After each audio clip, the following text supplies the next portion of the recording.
Okay, so we're going to continue on from where we left off before Shavuot, Perek Mem, chapter 40. In the Tanya, you will find that he quotes many times the Zohar and other books of Kabbalah from where he draws the information. And what's very interesting about all of this is that several hundreds of years ago, before the Ari, a lot of this information was not known. And even though, for example, we knew the importance of kavanah, of intent and focus in the mitzvot and in Torah and in tefillah and prayer, there was no way for the average Jew to know how powerful or how meaningful kavanah really is, what it does in the upper worlds. After all, we don't see what's going on in the upper world. We can only somewhat relate to what happens in this world, what it perhaps does to us. So a lot of this information that the Kabbalah teaches is relatively new. And as a result of the Kabbalah, it is an eye-opener. It really reveals to us a great deal of information that was concealed. It is still somewhat concealed. Most people do not know what is discussed in the Tanya, what the Zohar speaks about, unless you learn it. And even if we learn it, we don't always understand everything it says. But there's no doubt that this information definitely can enhance the learning, the prayer, the performance of any mitzvah, just because of what it teaches, how great and how powerful the kavanah of a mitzvah, of the limud Torah can be. It's not just about the reward, the different type of reward that is waiting for us in the world to come. Here we're talking about what it affects in the world, what it does, what our intent does on an individual level, in other words for ourselves, and on a global level, what it does for the world. So imagine if everybody would be doing the mitzvah or praying with the proper kavanah. I have no doubt that our prayers would be answered, and we would see, we would definitely be able to discern the great difference in the shefa, in the flow that comes down from the upper worlds to the lower world. Today, we live in a very dark time. And as a result of this darkness, there's more concealment. People relate less to that which is spiritual in nature. They do not necessarily identify with that which is holy. It's a very materialistic world. And this, therefore, is even more important than ever to study. And it is not by chance, therefore, that this information, this divine information, was revealed in the past few hundred years to prepare the world for Mashiach. And part of that preparation involves learning the Zohar, as the Zohar says itself. So no doubt whatsoever, whoever drinks from this fountain will definitely see a great deal that he did not know. And he will also experience a great deal that he could not experience before without this knowledge. Chapter 40 is in some ways a continuation from chapter 39. We're talking about kavanah, what it does. And because some of it is Kabbalistic in nature, I decided this time I'm going to read some of it from the book itself. I usually do not read directly from the Sefer, only because I try to somewhat summarize the main points and explain it in my own words. But because some of these ideas are a little bit difficult to understand, I think it will be better to read directly from the book so we don't miss any words. So here, we're going to be seeing again the difference between one who learns lishma for the sake of heaven, one who does not learn for the right reasons, and the difference between one who prays with kavanah or without kavanah, and the same is true with performance of a mitzvah. So you have the learning of the Torah, you're having the mitzvot, and you're having also the prayer that can be done in various ways. Last time I explained that in lishma, for the sake of heaven, you can have two opposites that are very, very different. One is a totally lack of lishma, which is called shelo lishma, for some personal interest, personal gain, or simply that it's not lishma, without any intent whatsoever, but it's not shelo lishma. It's not completely for one's own self-aggrandizement. In other words, he's learning Torah for his own personal gain. So you have different levels in how a mitzvah can be performed. And these levels of performance, whether again in prayer or in learning, make a big difference in what is happening in the upper world. In other words, how far do our deeds and our prayers reach? What kind of an engine do they have? Do they have a powerful engine that elevates them to the greatest heights, or is a very weak engine that doesn't go too far? So we left off with the idea that even though the learning perhaps may have been done shelo lishma, that can be rectified in the future. When one learns lishma, you will be able to elevate even that which once upon a time was not done exactly lishma. In other words, even though it could be that eventually he will rectify it, so long as he doesn't do that, he says, that Torah that he learned, for example, will not go to the height of the Sefirot, to the level of the Sefirot, where the light of the Ein Sof shines. In other words, we're talking about, for example, the Olam of Yetzirah or Beriah, depending on the type of Kavanah that he may have had. If he does not have any, they will not have that ability to rise all the way to the world of Sefirot. And the reason why it cannot do that is because the Sefirot, he says, are Elokut. They're a divinity. In the Sefirot, you have the light of the Or Ein Sof being dressed up. So that light is dressed up or included in the Sefirot. And without a certain level of the Hilu Rahim, or without a certain level of love and fear in the performance of the mitzvah, in the learning of the Torah, they simply do not have the ability to go up. The Salka, he says, ulemekam, before Hashem. They do not have the ability to go and stand before Hashem. So where do they go? So we explained that they go to an external world. They stay below, but they don't only stay below, they stay in an external world, which means they're not part of the Sefirot. But here he adds something very interesting, that in this external world is where Malachim are. These external worlds is where you have Malachim standing, as he mentions in the name of Rabbi Chaim Vital. What does that mean? Because it's a known thing in the Kabbalah that from the performance of mitzvot, from the learning of Torah, one actually creates certain types of angels.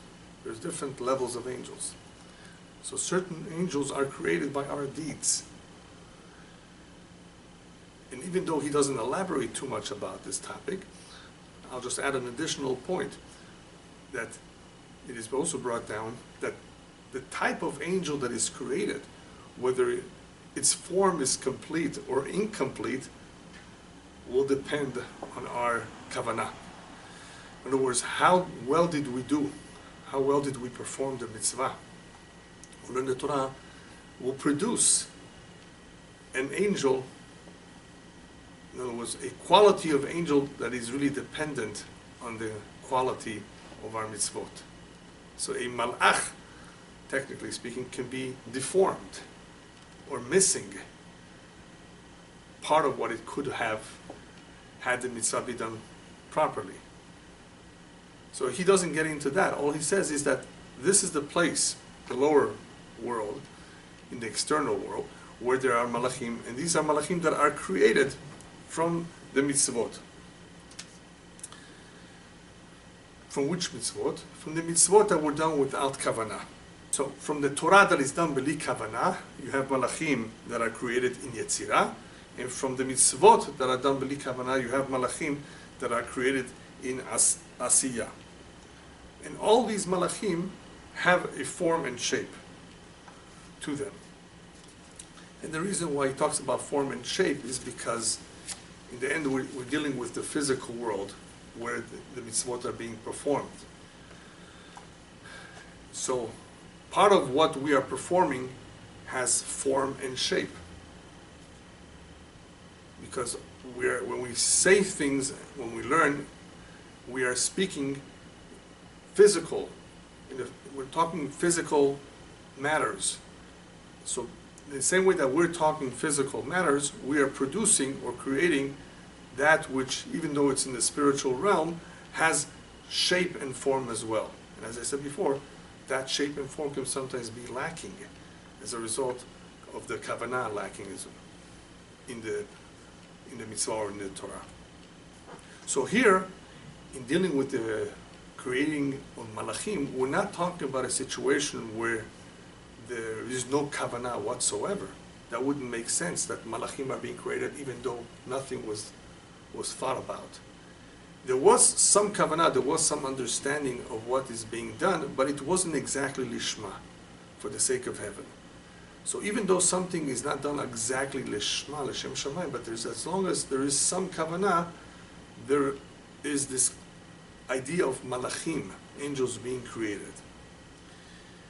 But our deeds do not go too far. They are only able to go to asiyah, in a sense, because we're talking about the physical world, and our actions resemble more that which is physical. Lacking kavanah means that it does not go too far in the spiritual world. And the portion of the tzura that the malach may have has to do with the kavanah. In other words, the tzura, the form, is more related to the kavanah, because kavanah is how did we perform the mitzvah? What tzura did it have? So you have the homer, the physical, in this case the physical world, which is being affected, that is dependent on the actual deed that was done, but the tzura, the ultimate form, will depend on the kavanah. How much of a kavanah, or what type of a kavanah did the mitzvah have, or did the Torah have? He says that if we would be talking about Torah shelo lishma altogether, no kavanah whatsoever, not only no kavanah, but totally shelo lishma, for some personal gain, like he wants to be a Talmid Chacham, for example, then it would not even go up at all. It would not even go up to the chalot of the malachim, of the angels. It would not go even to the abode of the angels. Where would it be? It would stay completely down here below in the physical world, which is also called Mekor HaKlipot, the source of all the impure shells. Okay, so far what did we see? That the learning or the mitzvah that is done with a little bit of kavanah, not so much kavanah, not l'shem shamayim, is definitely a lot better than nothing. And it's definitely a lot better than if it's done shelo lishma, for totally the wrong reasons. But it does not have its full potential, as we will see later on, where he describes the koach, the power behind a mitzvah, as having wings to rise. And those wings represent the love and the fear by which the mitzvah should be done. So I'm going to read to you now what he says in the Haggadah, in the comment over here. He quotes here from the Zohar that those words that were uttered, that were said, Salka ubaka reki'in, they're able to go up and get through and penetrate the various heavens. The itar madetar, itav tav, and it awakens whatever it awakens, whether good or not. Remember, words are powerful. Good words awaken something positive. Bad words awaken something negative. Our actions down here are very powerful, and we don't even realize that. Rabbis tell us, don't underestimate the power of a beracha from any individual. It just could be that that moment that the beracha is being said is a propitious time. Those words were heard. Amen was said. And amen was said here, amen was said upstairs. It could be. Ask everyone to bless you. You never know. But God forbid the other way around, somebody curses. Don't underestimate that either. Even though a person may be protected because of his merits, but you never know. Because sometimes that opens up a Pandora's box, as it's called in English, and they open up one's books in heaven. You know, by speaking Lashon Hara, for example, when somebody slanders somebody else, accuses somebody in a negative way, makes fun of them, he gets himself into trouble. His books are opened and examined as well. Words down here said below do something in the upper world, whether good or not, he says, depending what was said. So mila deoraita, it avid mine kala. Words of Torah, he says, also produce a certain voice, vesalik, and they go up. Kalin deoraita utzluta bakin rekin. He quotes another place where it says words of Torah and prayer penetrate. They actually penetrate, they go up. You don't need a rocket engine for this, to go to space. You need a rocket engine, but here you're going farther than that. You're going farther than that with words of Torah and prayer that are said especially with proper kavanah. So he continues on to say this is exactly what Shlomo Melech had in mind in Kohelet. You know, when you read a pasuk, there are various layers to it. You can have the pashut level, the layer of simple interpretation, literal interpretation, and you can have the deeper meaning, according to the Remez Sod, according to the Kabbalah. So here we will see a little bit what is the deeper meaning behind a very famous verse in Kohelet that says as follows: Ma yitron la'adam mikol amalo she'yamol tachat hashemesh. Solomon the king, the wisest of all men, says, what benefit does anyone gain from all his amal, faide, right? The benefit, right? What benefit does one gain from all the physical labor that he does in this world after he leaves this world? He doesn't take anything with him. From all the labor that he labors under the sun. So if you translate it, really, it makes sense. In other words, what do you gain from everything that you work so hard for in this world, while alive? The deeper meaning behind this is, what does one gain from all the labor that he labored in this world, that is considered labor underneath the sun? But there is labor above the sun. What's the labor above the sun? The spiritual labor, the Torah mitzvot. In other words, what Shlomo Melech is talking about is the physical labor, what was done under the sun. But obviously there is something to gain from that which is Torah, Tefillah, and mitzvot. But he says that even that Torah that he performed, that he learned, right? Even all that which is spiritual nature, if he did it for his own honor, not for the honor of Hashem, is also not considered something very, very special. It's also considered tachat hashemesh, and has no yitaron, and has no benefit. In other words, why? Why is it considered underneath the sun? It's Torah. Because it stayed underneath the sun. It never went up. Right? Remember what we just said before? Some of the Torah, some of the mitzvot, some of the tefillah can go up. Some of it stays down below. Depends on the kavanah, depends if he prayed with a minyan. It depends on a lot of factors, whether the prayer is powerful or not. Did he cry when he prayed? All of this makes a difference. So here, in this pasuk of Shlomo Melech, he's not just talking about physical labor. The deeper meaning is even that which is spiritual, performance of mitzvot, learning of Torah, if he did not do it for the right reasons, he did it for himself, even that does not give him too much benefit, because it stays down here below. It is considered as though this is done underneath the sun. And he adds, this is what the rabbis meant by another saying, Ashrei mi sheba lekam v'talmudo biyado.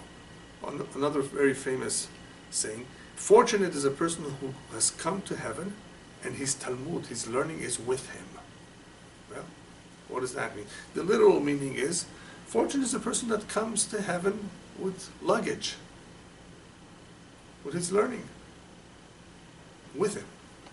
He didn't leave it behind, in other words, he didn't lose it, he came with it. By the way, I saw another meaning about that saying, Hashem Yishek Talmudo Daika, in other words, his own learning, what he was mechadesh, what he on his own was able to elaborate and clarify with the insights, of course, that Hashem gave him. Because everyone has that ability, depending on his neshama, to be able to elaborate further on what the Torah says through his own innovations, I guess we can use that word in English. Not that he's saying something completely new, but just another way of understanding or explaining something which contributes to understanding of the Torah. So that is his Talmud, his own Talmud that he produced, his own thoughts.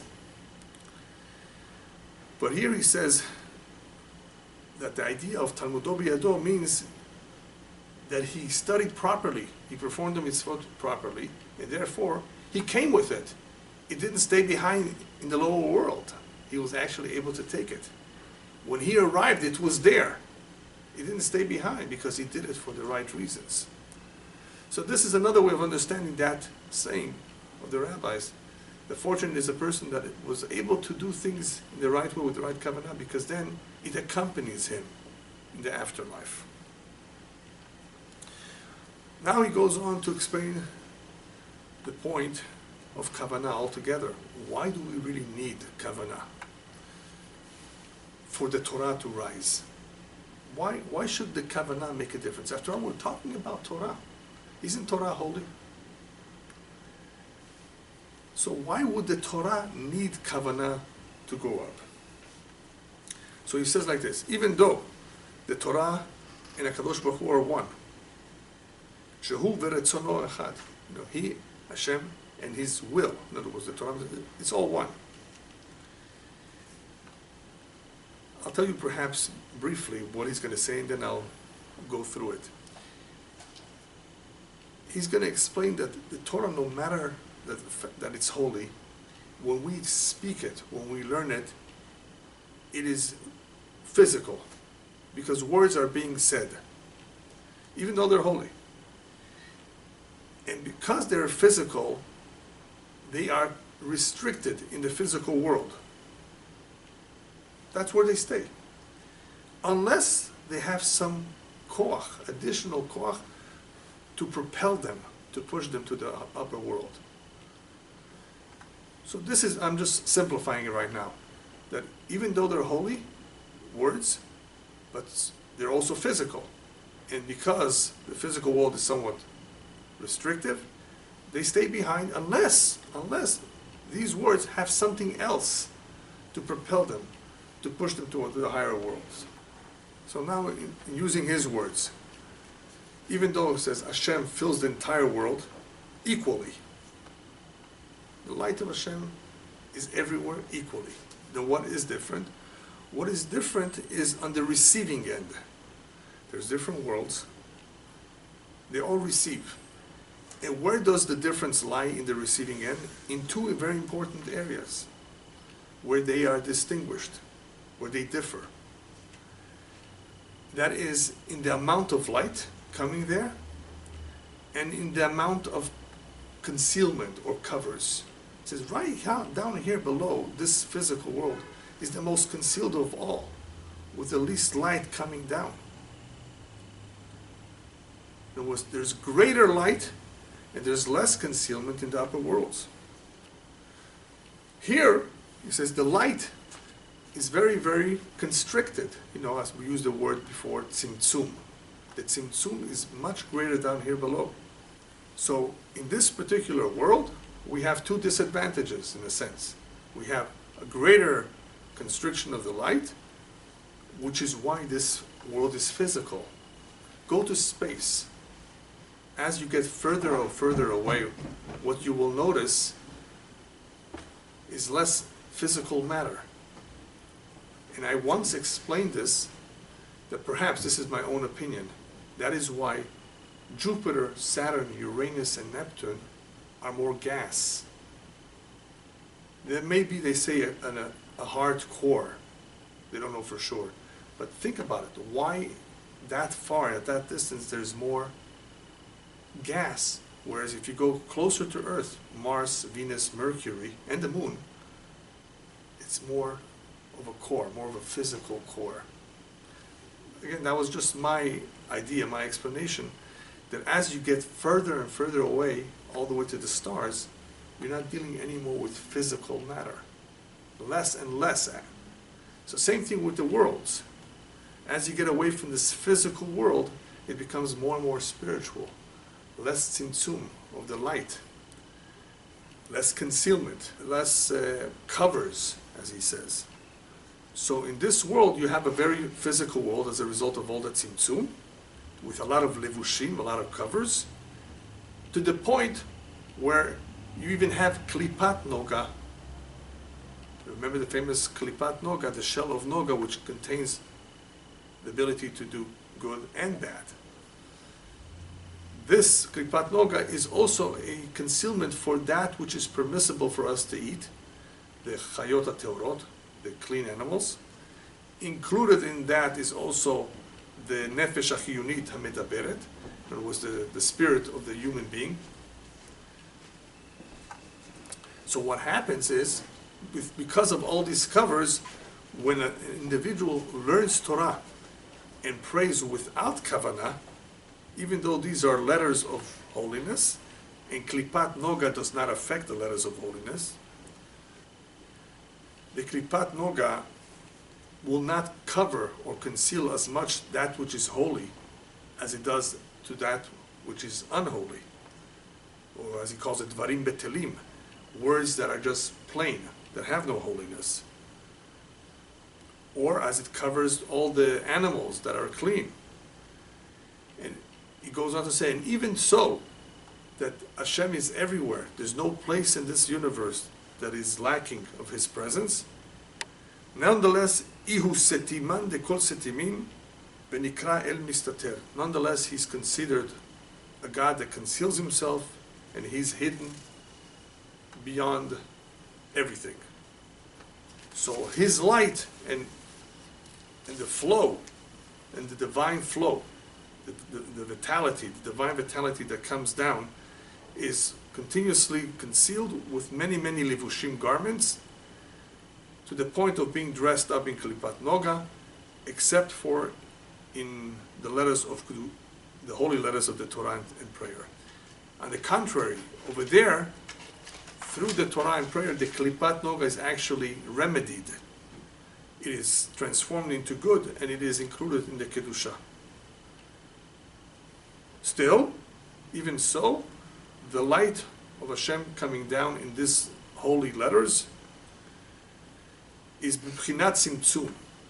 It is still considered a restricted form of light, because, what did we say before? The speech that we used for learning or for praying is physical. So in other words, regardless of the fact that the words are holy, regardless of the fact that Hashem is everywhere, and it should be that the klipat noga should not affect all of this, it shouldn't be as concealed. Nonetheless, it is concealed to a certain point, unless the tefillah and the Torah were with kavanah, or were lishma. Then that kavanah dresses itself up in the letters that were spoken. Why does it dress up? Because this is what brought out those words to be said to begin with. It's the kavanah. In other words, when we have something in mind, we're actually producing, generating something. It begins with a thought. So it is here responsible for the words that are coming out. It is therefore the makor and the shoresh, the root of those words. Therefore, it is able to elevate them to their place. What's their place? It all depends. To the 10 sefirot of the world of Yetzirah, or the 10 sefirot of Olam Abriya, depending on if it was done with love and fear, that are really powerful, the real powerful ones, or if it was done more through the love and fear that are more instinctive. As we explained in the past, there's different levels in the love and fear as well. So how far it will go, even though it was done lishma, will also depend on what kind of love and fear was applied in the learning or in the praying. And he continues on to say, and there in those worlds, the light of Hashem is illuminated in those letters that were dressed up in kavanah, or in the prayer, or in the mitzvot, with a tremendous light. What it could not do, what it could not illuminate, so long as the letters or the words that were said are still down here in this physical world. All of this, of course, is still Mashiach comes, because what will happen when Mashiach comes? The whole world will be rectified. The whole world will be elevated from its physical state. When that happens, the Navi says, "V'nigla kvod Hashem." Hashem will be revealed. The kavod, the glory of Hashem will be revealed. So obviously at that point, everything is elevated automatically. Until then, you still have the various levels in the various worlds where some of them are more concealed than others. And it's only where there's less concealment where the mitzvah is able to, if the mitzvah is able to rise to that level, that it can have a greater effect, a greater light can shine through it. Another Haggadah that he adds here, another comment, which is a little bit longer, so I'm going to read it from inside. He says like this, over there in the upper worlds, מתגלה גם כן הייחוד העליון הנעשה בכל מצווה בתלמוד תורה. In those upper worlds, in other words, depending on where his Torah and prayer went, that is where the Yichud HaElyon, I guess you can translate the supernal unity of Hashem, happens. Shehu Yichud Midotav Yitbarach, which is the unity of his midot, shenichlалот zu bezu, that are combined or fused together, v'nimtakot hagvurot b'chasadim al yidei et ratzon ha'elyon, and so on. So this is a little hard to understand, but basically he's saying like this: at that level, at that high level, what you have is also a very powerful Yehud, the Yehud of his midot, Hashem's midot, like fusing together, and as a result of that fusion, you have the Chasadim being able to sweeten the Gvurot. Chasadim means kindness, and Gvurot means justice, Din, and that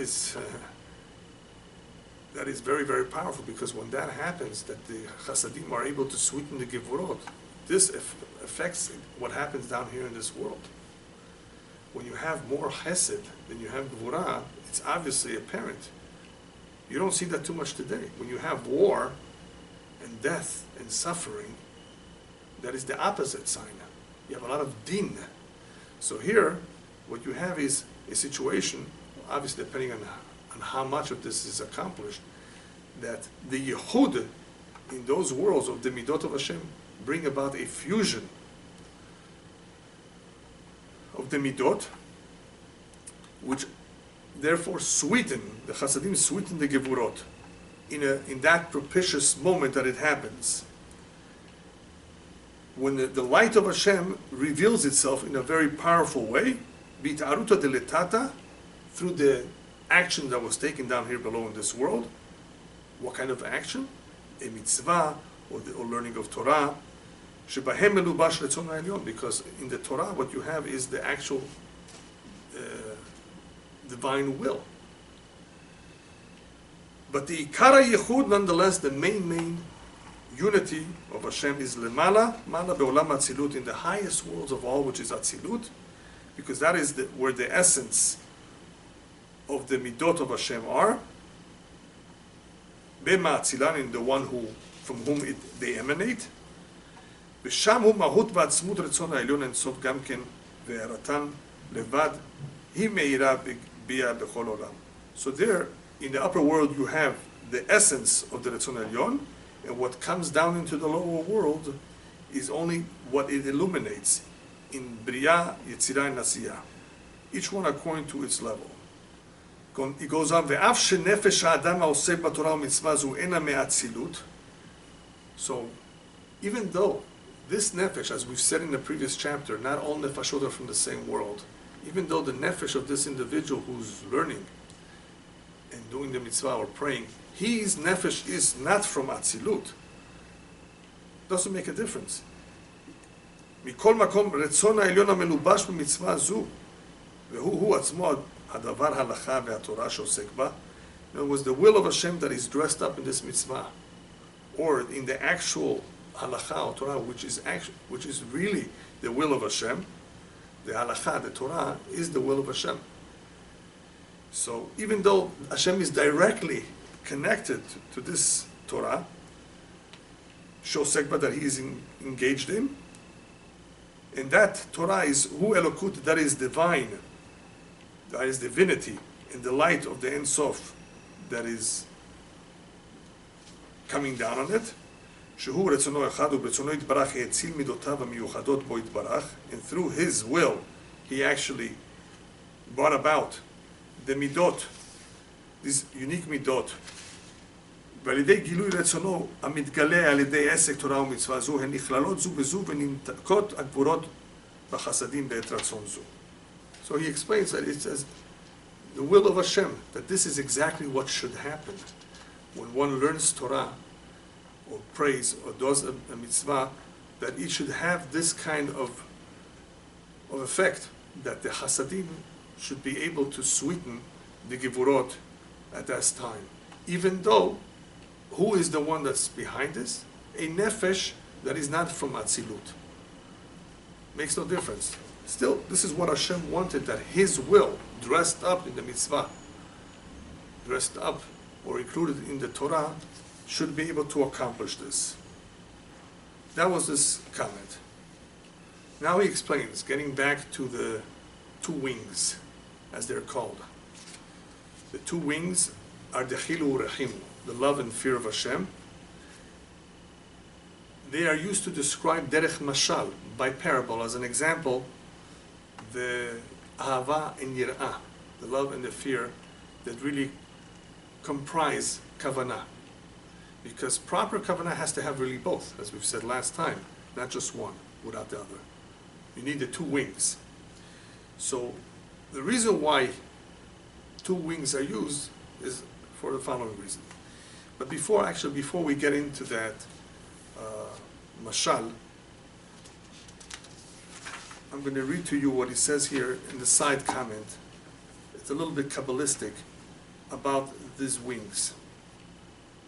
If you recall, the Sefirot are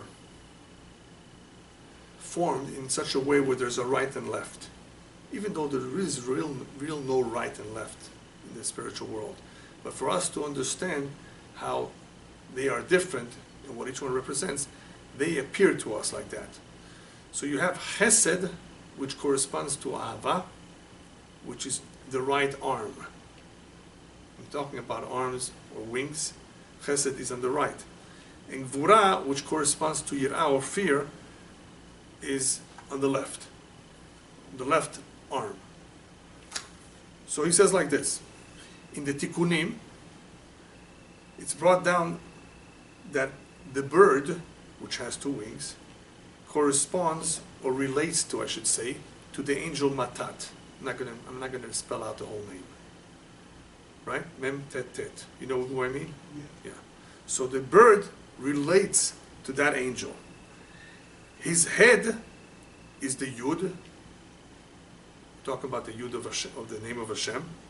His body is Vav. And the two wings are the Hey and the Hey.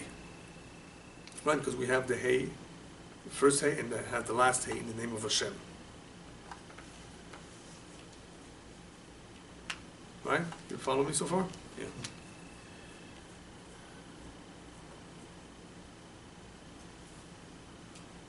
Then he goes on and says that Olam HaYetzirah, the world of Yetzirah, is called Matat. And in the Vav, you have the Gufei HaHalachot. The Vav corresponds to the main body of Halachot, Sheba Mishnah. Why? Because the Vav represents the midot.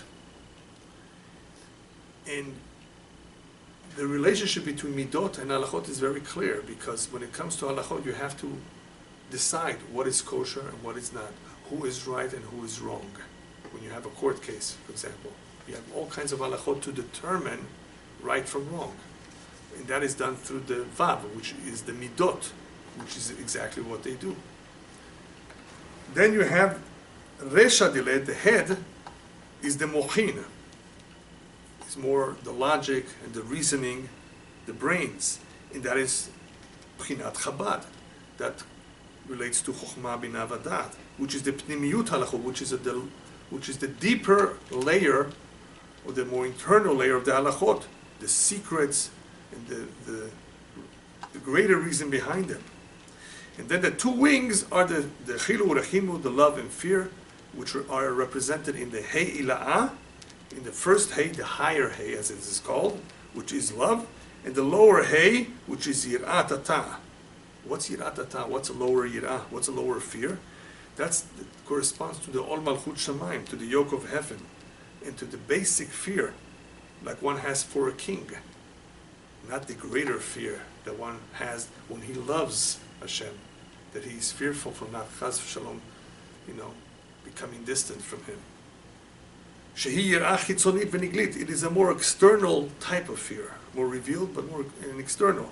Masha'enkin yir'ah ila'ah, the higher fear, it is a fear of boshet, of shame, and that is me'anistarot l'Hashem Elokeinu, that is that which is hidden from us. Ve'i bechokhmah ila'ah, and that is in the chokhmah, in the higher chokhmah, which is Yud Shel Shem Havaya Baruch Hu, which is in the Yud of the name of Hashem.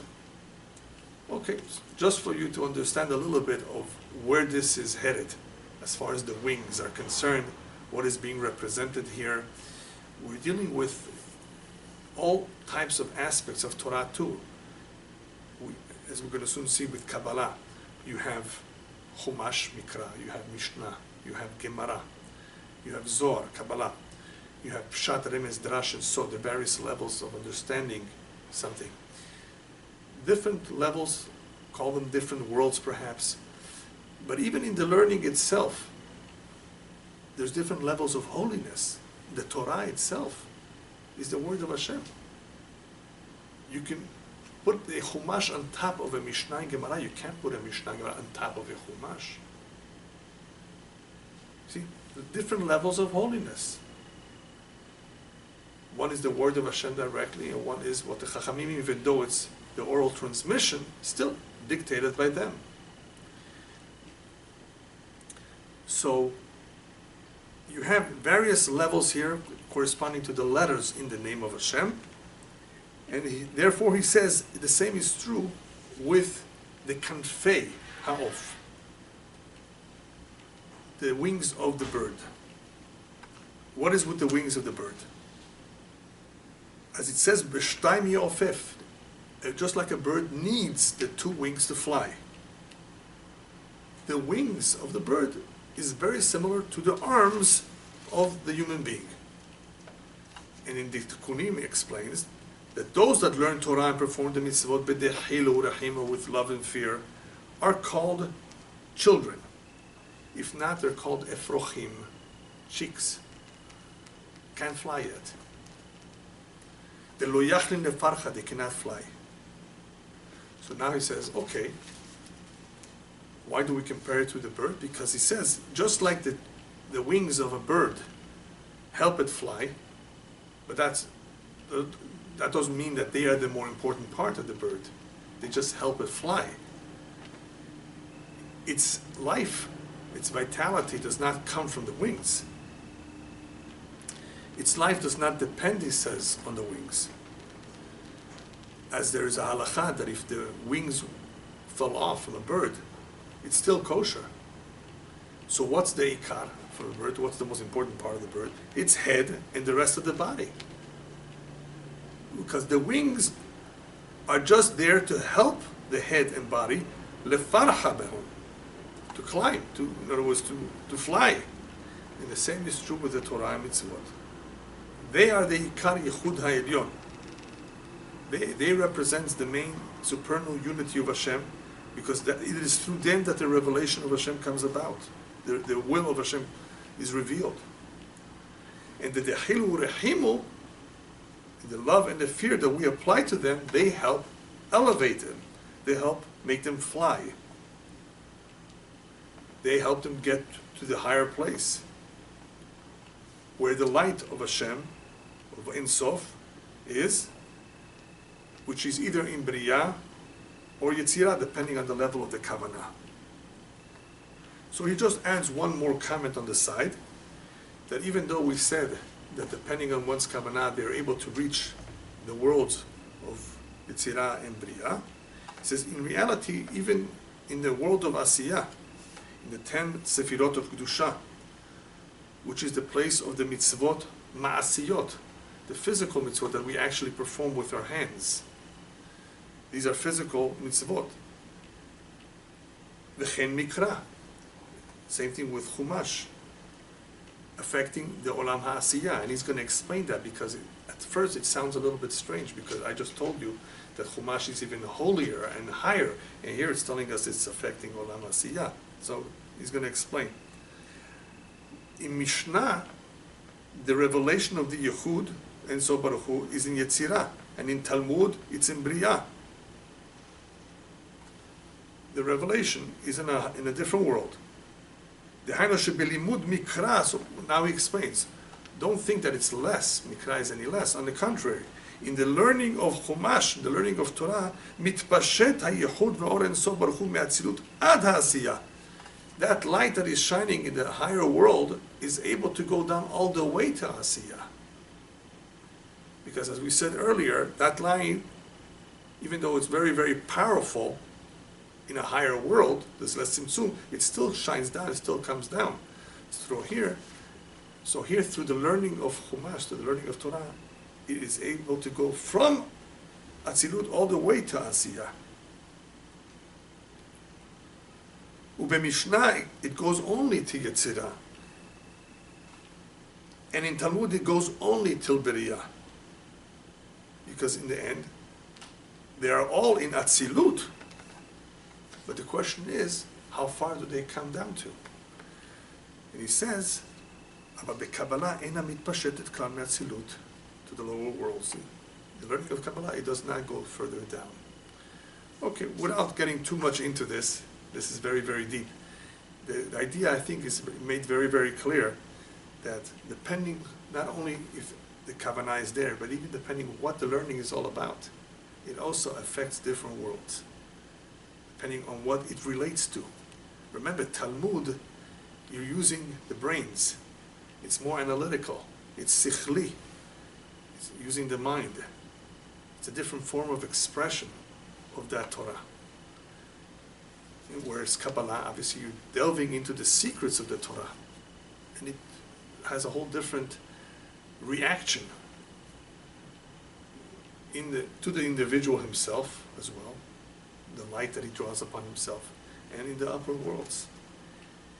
So, just like in Tefillah or in the mitzvot, he's able to elevate to either Yetzirah or Briyah, depending on the Kabbalah. The same thing with the learning of Torah, depending on how it's done. As I may have told you last time, the more powerful Torah, the Torah that is done lishma, for the sake of heaven, it offers actual protection to the individual from sin and from trouble. Because the question is, if the Torah is an antidote against the evil inclination, then why do people sin even though they learn Torah? It's an antidote. The answer is, the simple answer is, because they didn't learn it lishma, for the sake of heaven. The real power of Torah in being an antidote is only when it's done l'shem shamayim. Then it offers a real protection and a constant protection, even after he stopped learning. When you do a mitzvah, at the time you perform the mitzvah, it protects you from trouble.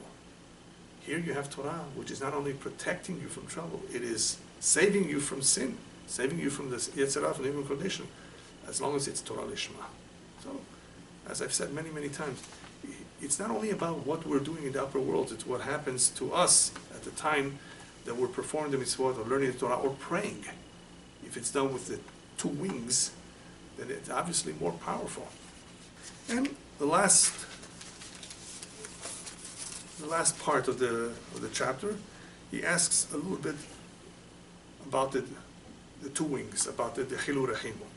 Just briefly, he says, but wait a minute. Ahava and Yir'ah, fear and love for Hashem, really are mitzvot. They're also part of the 613 commandments. Then why call them wings? Wings give the appearance as though they're secondary. Didn't we just say that before? The main part of the bird is the head, the body. So by calling them wings, you're treating them as though they're secondary. Aren't they part of the 630 mitzvot? They are. So why are they called wings? He says they're called wings for the following reason. Tachlit ahava, what is the ultimate purpose of love? That the Torah says love Hashem. It's not the love itself. Love Hashem so that you can perform the mitzvot properly.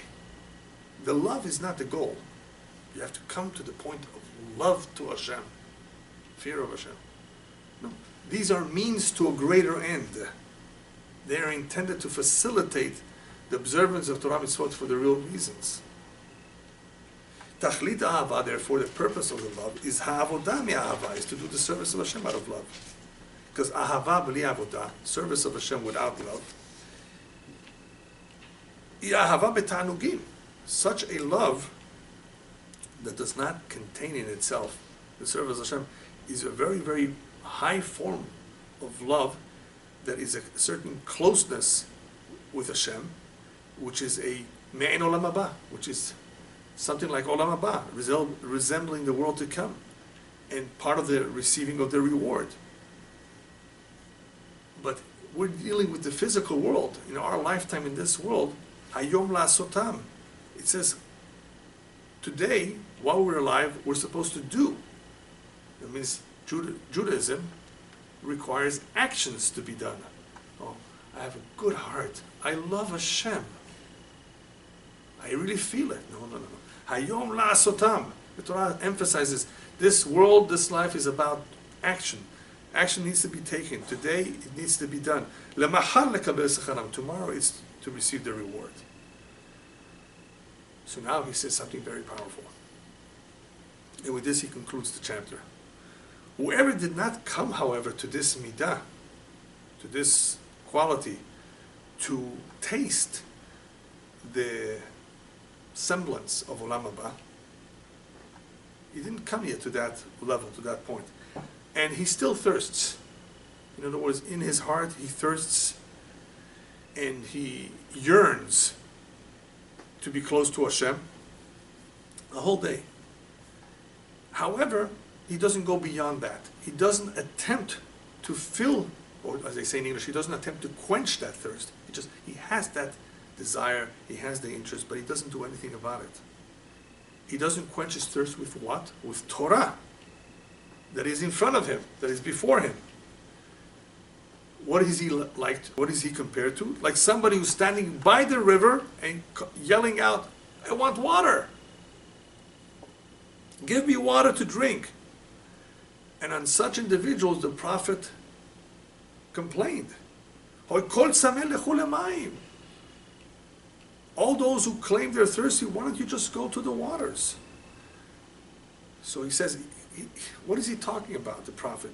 In other words, if you read it simply, it doesn't make any sense, because whoever is thirsty and really wants to learn, if that's what it's talking about, because the rabbis tell us the water is the Torah, but if that's what the prophet is saying, then whoever is thirsty, why doesn't he just go ahead and learn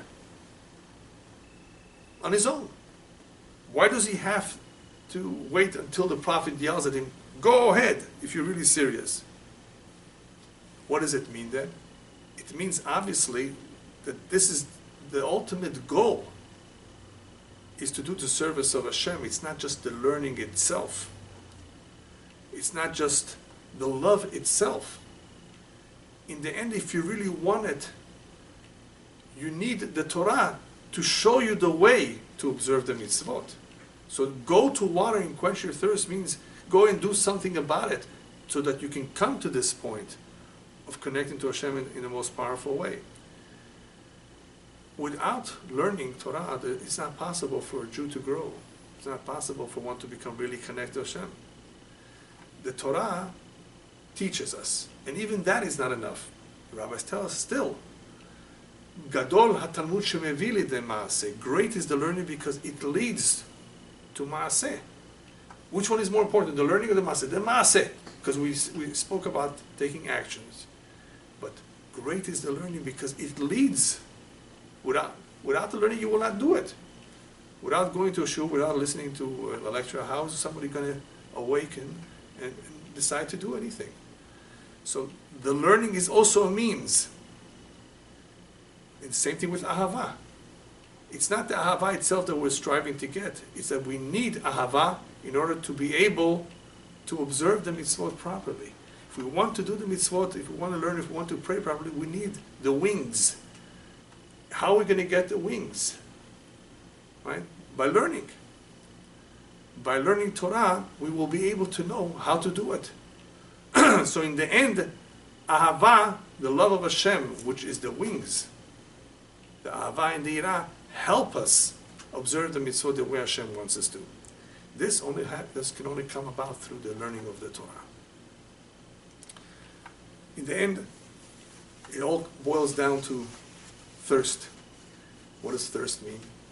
People who really desire, people who really feel they're missing something, they really need it. Hopefully they will search for the answers to their questions. Hopefully they will find an individual that will direct them and show them the way.